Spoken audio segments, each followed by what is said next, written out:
Assalamualaikum warahmatullahi wabarakatuh. Di sini saya akan menjelaskan mengenai jenis-jenis metode pembelajaran.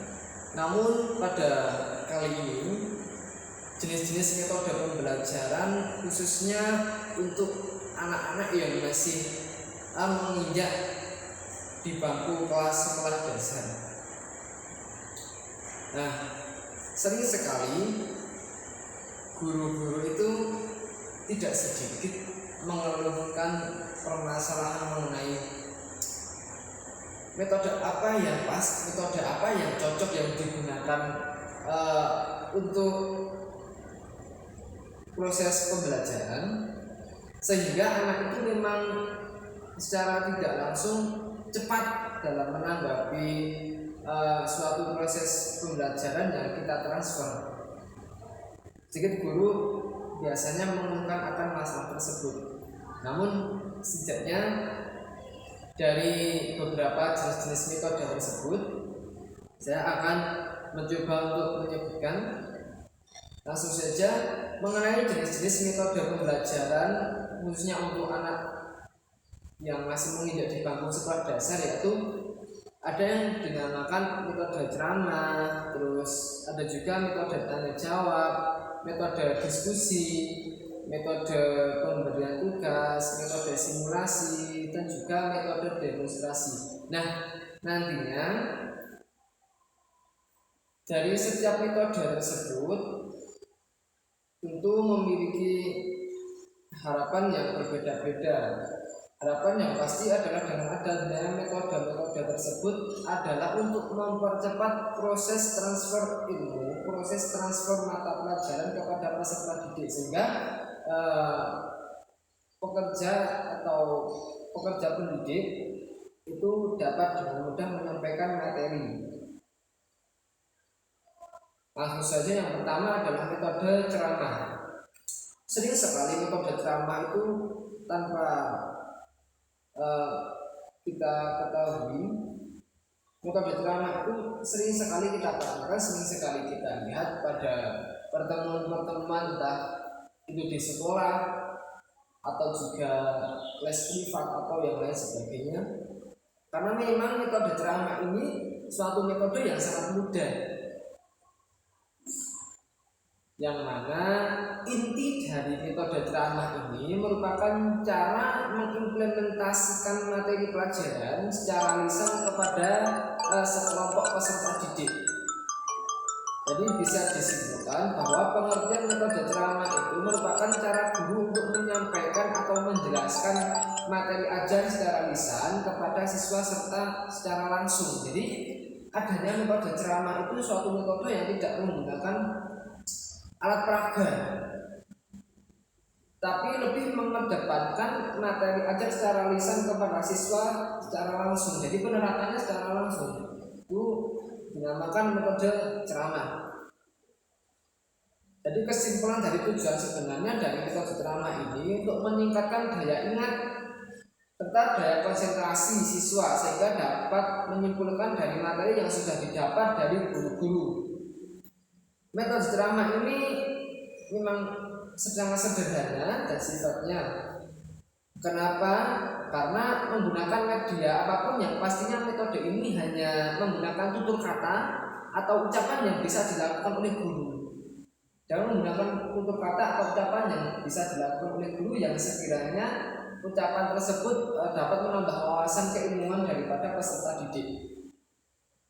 Untuk yang selanjutnya ada metode tanya jawab. Metode yang selanjutnya yaitu metode tanya jawab dari kutipan Halimah yang terdapat dalam buku Nasution mengatakan bahwa metode tanya jawab ini merupakan suatu metode atau teknik mengajar dua arah antara guru dan siswa maupun sebaliknya.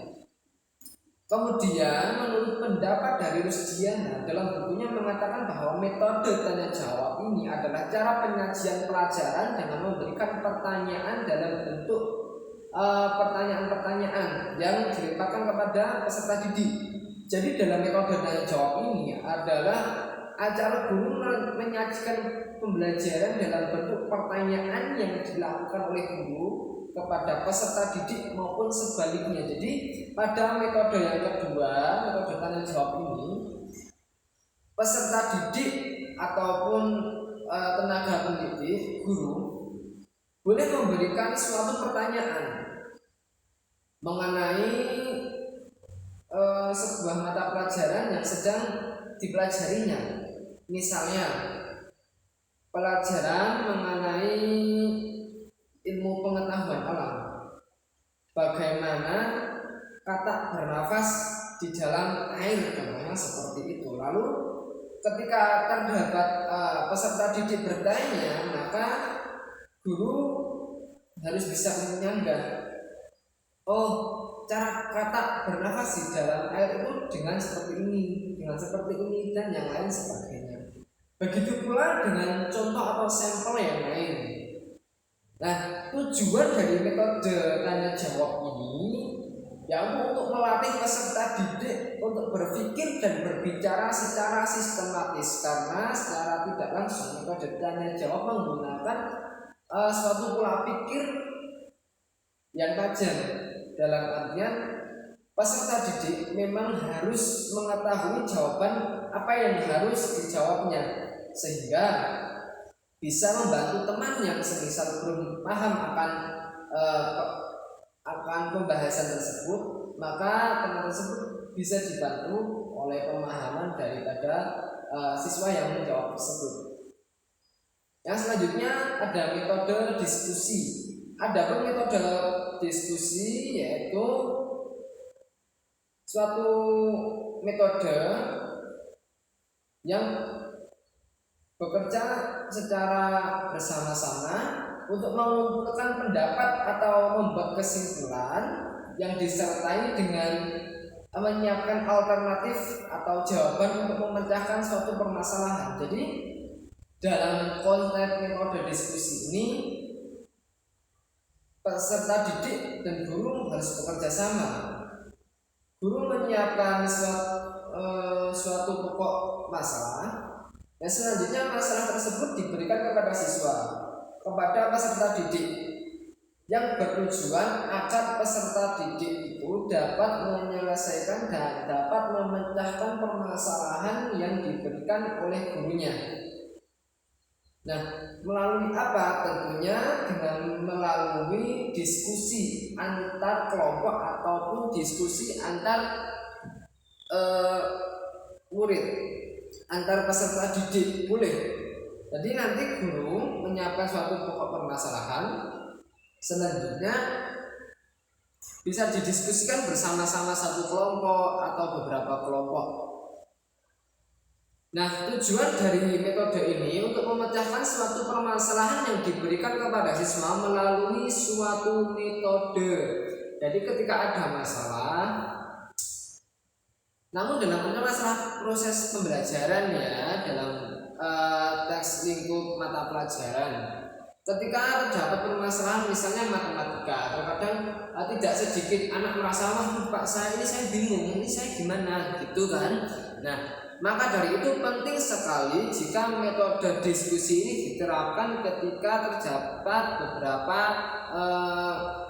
suatu mata pelajaran yang memang belum bisa dijangkau, belum bisa diterima oleh peserta didik itu sendiri. Yang selanjutnya ada metode pemberian tugas. Adapun metode pemberian tugas di sini menurut Halimah dalam bukunya yang dikutip mengatakan bahwa metode pemberian tugas ini adalah cara interaksi belajar mengajar dengan cara memberikan tugas-tugas kepada peserta didik baik kelompok maupun perorangan. Jadi metode pemberian tugas ini diberikan kepada peserta didik baik perorangan maupun kelompok. Nantinya anak-anak atau peserta didik akan mengerjakan tugas sesuai apa yang telah diberikan, sehingga pemberian tugas tidak mengecewakan daripada pengajar. Artinya setiap tugas kemungkinan besar bisa diselesaikan karena memang bersama-sama. Namun dalam konteks pemberian tugas ini diharapkan agar semua anak atau seluruh anggota kelompok dapat bekerja sama secara maksimal dan tidak hanya condong kepada satu anak saja. Tujuan daripada metode pemberian tugas ini tidak lain adalah agar peran aktif siswa yang di sini dapat melakukan proses belajar mengajar yang terjadi baik di dalam kelas maupun di luar kelas. Jadi pemberian tugas ini terdapat beberapa kriteria. Kadang ada yang memberikan secara langsung, ada yang memberikan ketika sudah pulang di rumah, sehingga dengan pemberian tersebut anak-anak akan menyelesaikan tugas secara berbeda. Ada yang di luar rumah, ada pula yang di kelas.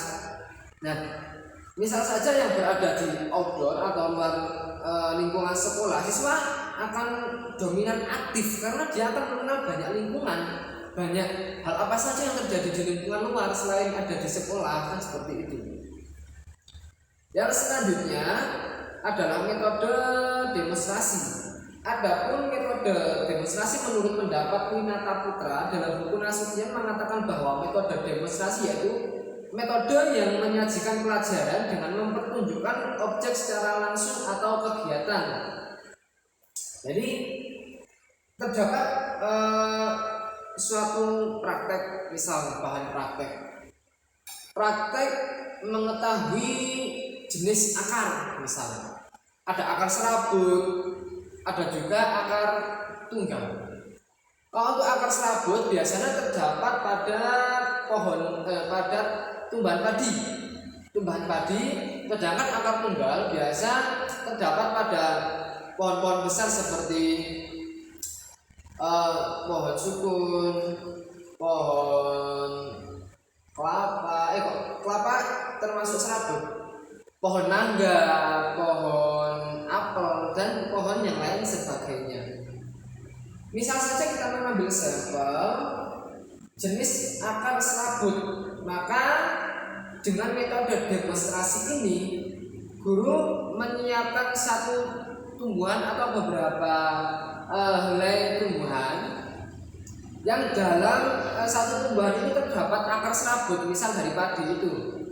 Nah, padi tersebut digunakan sebagai sampel kepada anak-anak, kepada siswa, dan dipertunjukkan sehingga anak-anak memang paham, oh ternyata perbedaan akar serabut seperti ini, Pak, ternyata perbedaan akar tunggal seperti ini, akar serabut seperti ini, ya, sehingga anak-anak itu berpikiran kritis dan berpikiran sistematis, dalam artian pemikirannya itu tajam, bahwa hal yang dicontohkan sang pengajar atau pendidik memang bisa diterima di kepala atau di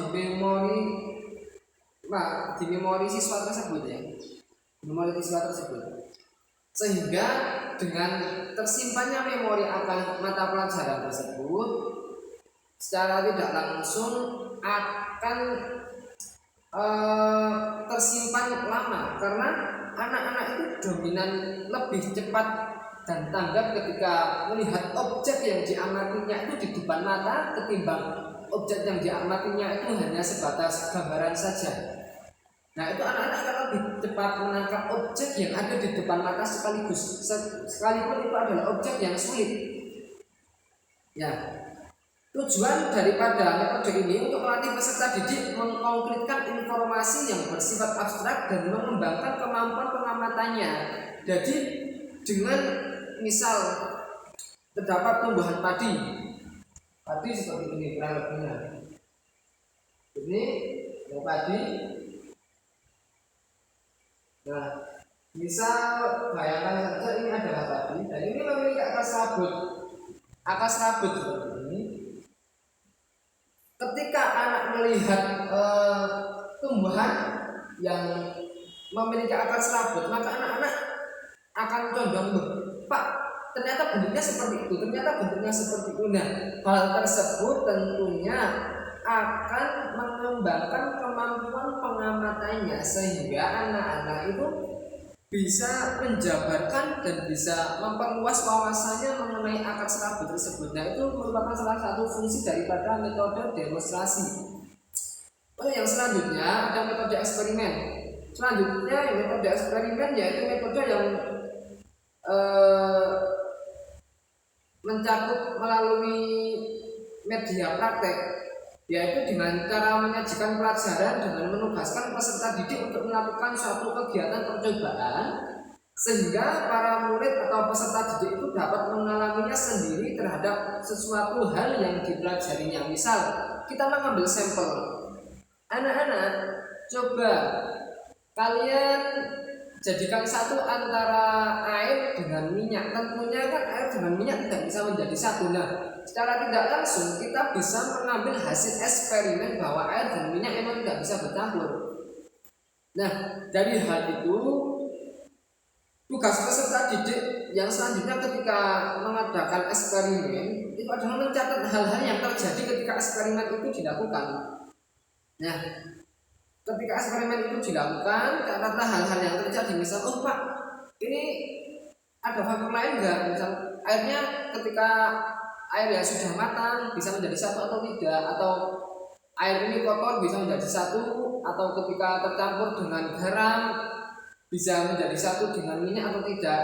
Kan biasanya seperti itu. Anak-anak kadang sering bertanya seperti itu. Nah, ada baiknya ketika suatu eksperimen itu disertai dengan beberapa pertanyaan atau beberapa poin-poin penting mengenai suatu benda yang diuji cobanya, sehingga anak-anak itu akan, oh ternyata seperti ini toh Pak, oh ternyata seperti ini ya.